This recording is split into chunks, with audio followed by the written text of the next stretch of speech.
Substances are the fundamental things. Now, I believe that people, you and I, all of you, are fundamental things in a certain sense. In the following sense, that if you want to describe the contours of reality in the best possible way, then you should employ the concept of a person. That's one of the concepts you should employ. And so, us, human beings, people, we are substances in Aristotle's sense.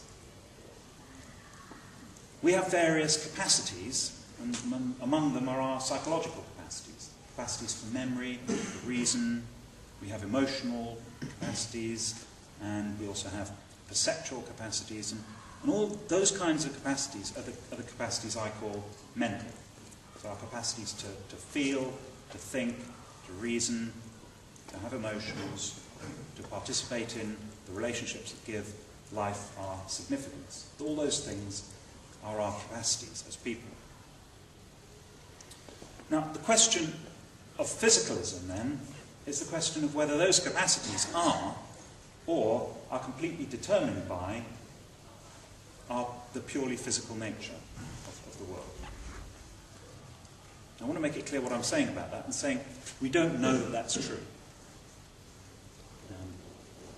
Our psychological capacities are, I say, just as fundamental as the physical capacities that we have. They're just as much a fundamental part of our being. They're not just like dependent parts of our being, like the properties of the United Nations or something like that, which is a complex dependent entity but isn't a fundamental entity. We are fundamentally psychological beings, as well as being fundamentally biological beings. We have these two natures. Now, some philosophers think that you can show that the physicalist claim is false. I don't know whether Professor Papineau talked about this in his lecture, but there's a very simple argument, which, because it's so simple, it's led to lots of very complicated responses. And the simple argument is sometimes called the zombie argument. Now, this is an argument that's based on a thought experiment. So a lot of philosophy takes place through not real experiments, but through imagining things as clearly as you can and trying to see what the consequences are. Now, philosophers who believe in this zombie argument, they will say that you could conceive of a world exactly the same as this one, but where people had exactly the same physical nature, but those people have no consciousness. So that's why it's called zombies, because it's supposed to be a zombie in this sense is a creature who is completely unconscious.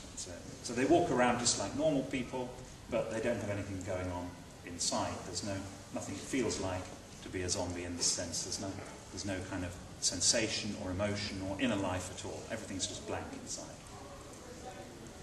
That's what a zombie is supposed to be. Now, these philosophers, the anti-physicalist philosophers, argue that if it's possible for there to be a zombie, then physicalism is false.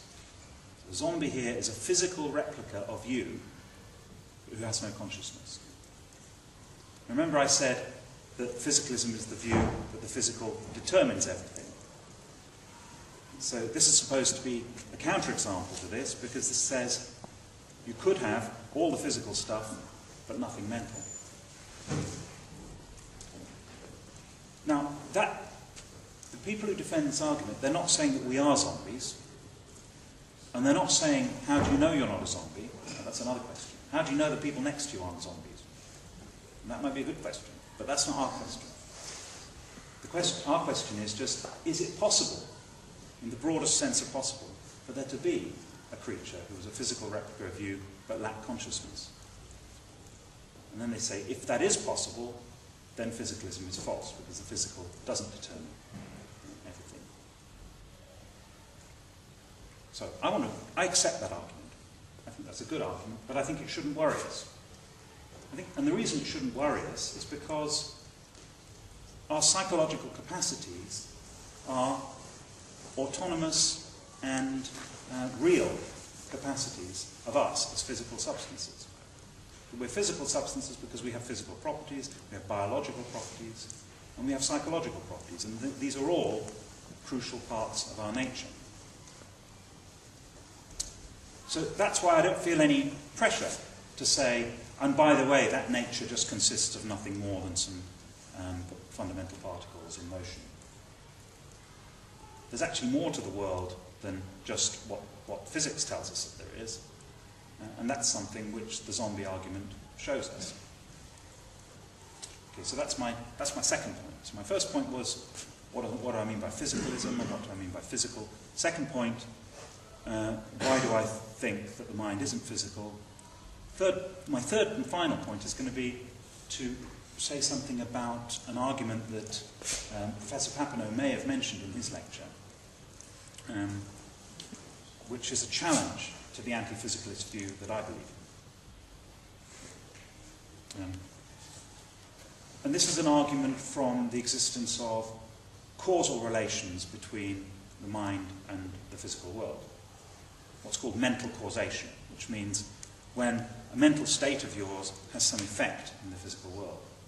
So you decide to do something, you decide to go and play cricket or something, and that decision causes you, it actually moves your body to go and buy a cricket bat or something like that. Changes in your mental state, in your decisions and intentions and actions, bring about changes in the physical world. Now, I think everyone should accept that that's true, that there is such a thing as mental causation. The question is, what does that mean for physicalism? Well, physicalists say that everything in the physical world, everything that happens in the physical world, has a physical effect. Sorry, I have to cut that bit. Everything that happens in the physical world has a physical cause. And that physical cause is enough to bring it about. So this is what some philosophers will call the causal closure, or the causal completeness of the physical world. That to find the causes of physical effects, you only have to look within the physical world. You don't have to go outside the physical world. Then philosophers like Papineau then argue that if there is mental causation, if mental causes make things happen in the physical world, and if everything that happens in the physical world is a result of physical causes, then the mental causes should be identified with the physical causes. So he doesn't think you actually go about the business of looking in the brain to see which mental bits are identified with which physical bits. But we just get this very general argument that if any mental causes have physical effects, then they must be themselves physical. There's many, many things that one can say about this argument, and there are a number of other assumptions that we need to bring in to make it entirely precise. But let me just tell you how I want to respond to that argument. What I want to say is that those two premises that I mentioned, that there is mental causation, and that physical effects have physical causes, all physical effects have physical causes, I want to say that those two assumptions are true, but that physicalism doesn't follow from those assumptions.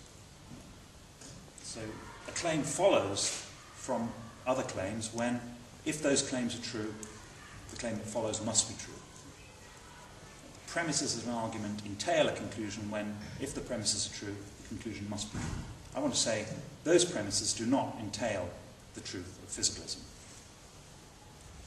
And the reason is, I say, that we can say that every physical effect has some physical cause, and that's just to commit us to the idea that physical, in this sense, physical science is the science that describes anything that has physical properties.